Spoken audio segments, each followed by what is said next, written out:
Hello, and welcome back. Andreea Lupulescu here, your relationship coach.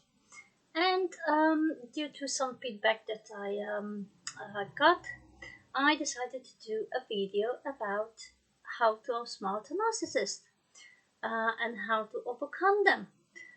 Because they are tricky and sneaky, and it's so damn hard to work the relationship with them. Before I give you, in my opinion, the 3 ways you can do that, let me just start by saying that hurt people will hurt others. Yeah, regardless of that strong emotion that we have inside of us, either it's a positive one when you have something to share with the other ones, you're celebrating something, you're all happy, smiling. You want the people around you to be the same. You want to celebrate with you, you want them to be happy and to smile with you. When you are the same, the people, when they have negative emotions and they are hurt, they will want the people surrounding them to be the same, to hurt and feel the hurt that they are feeling. Now, also, what I want you to bear in mind, and hopefully you already know this, is that toxic persons and usually narcissists, they are in survival mode. So they will be so concentrated in not losing control that it doesn't matter if the world is going to end. It doesn't matter if their action will lead them to destroy everything in their life. As long as they have control,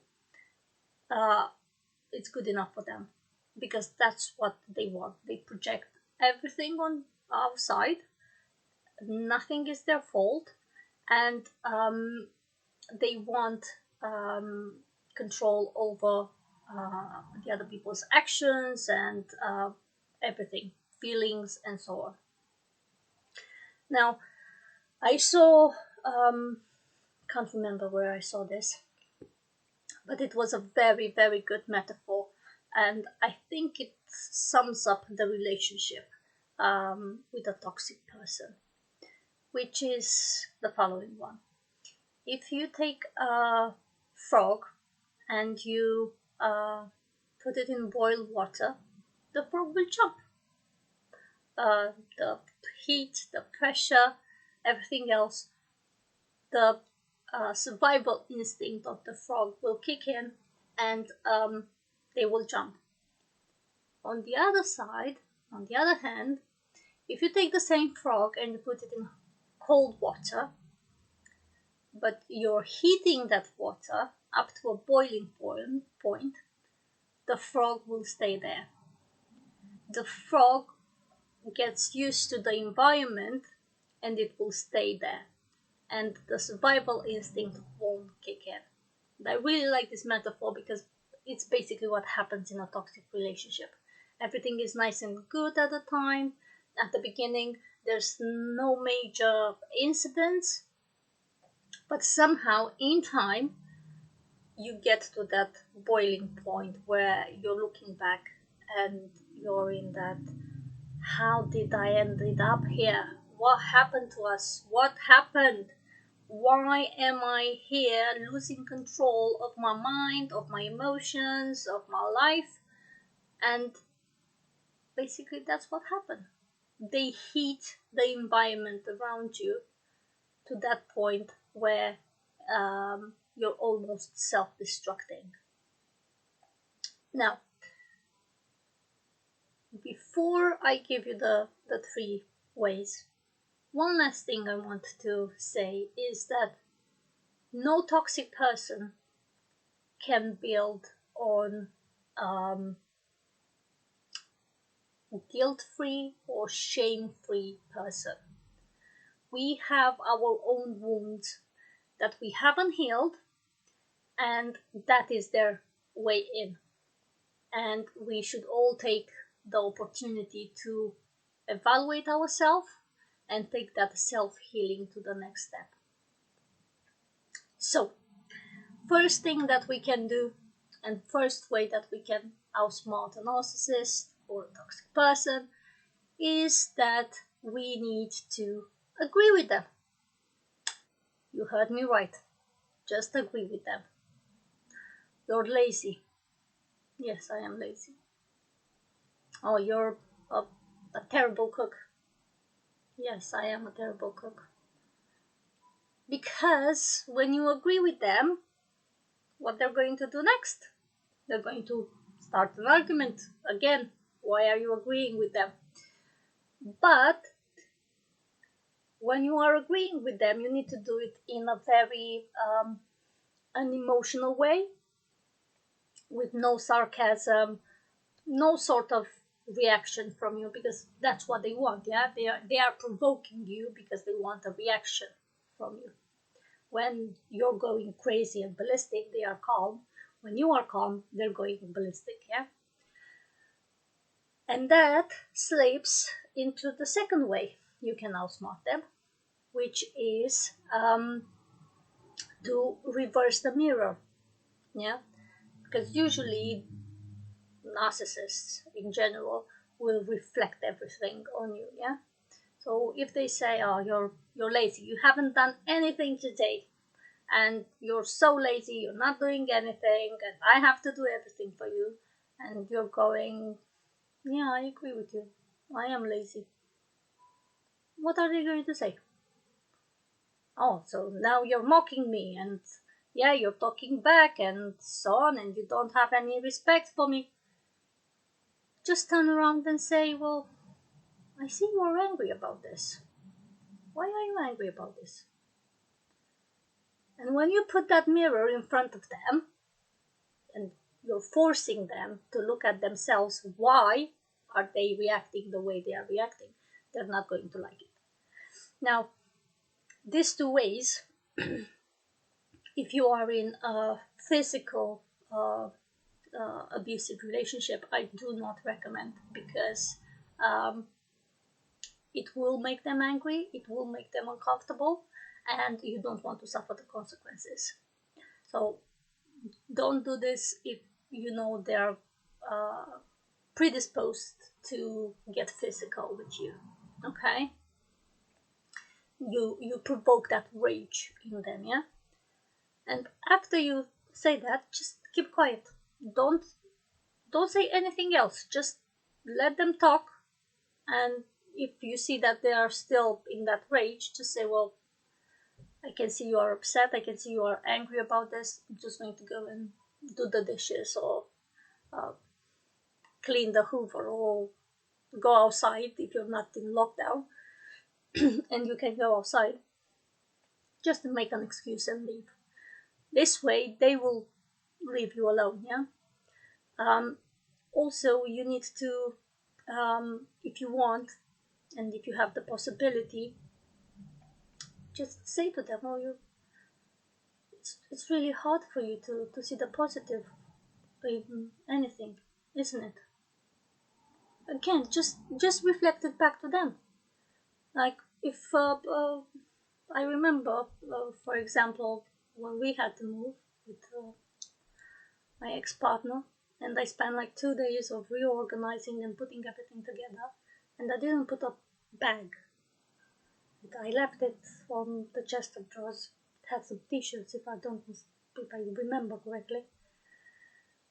I can't remember actually what it was. I think there were some t-shirts, but I wanted to speak with him and see if he wanted to keep them or whatever. And he made this huge deal of how I'm not doing anything because I left the bag there and I'm so lazy and so on. Now, when you agree with them, you can take advantage of this. Um, for example, I took advantage of this when we were going back and forth, that we should break up, I should move out, there's no point in us still being together, and so on. And I did. I went out and I found somewhere else to rent, a a room in a shared flat, and I told him. He was like, "Oh, why did you do that?" "Well, because you told me so." They can't argue with themselves. You told me so many times. I actually went and did it. Oh, okay then. Oh, okay. Thank you very much. Um, but also you need to you can take advantage of different situations that are working for you. Yeah. Now, the more you're going to do this, the more they will test you, because they want that reaction. Yeah, that's why we call it gaslighting. They want that reaction from you. They want to see you all crazy and chaotic, so they can say, look at yourself, how you are acting and how you behave and so on. Yeah.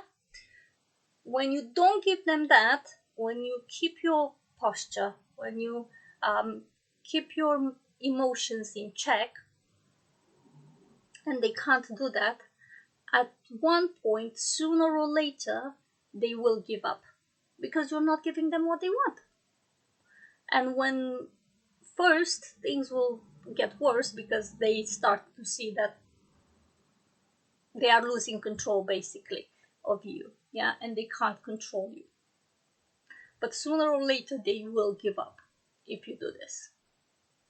Now, the third way that you can change, outsmart them, and overcome them, is a practice that I teach all my clients, and it's a technique in NLP, in neuro linguistic programming, which is change a modality. Yeah, not everyone wants to leave their relationships. Some of you out there might want to say, "Well, I want to stay. I want to make it work."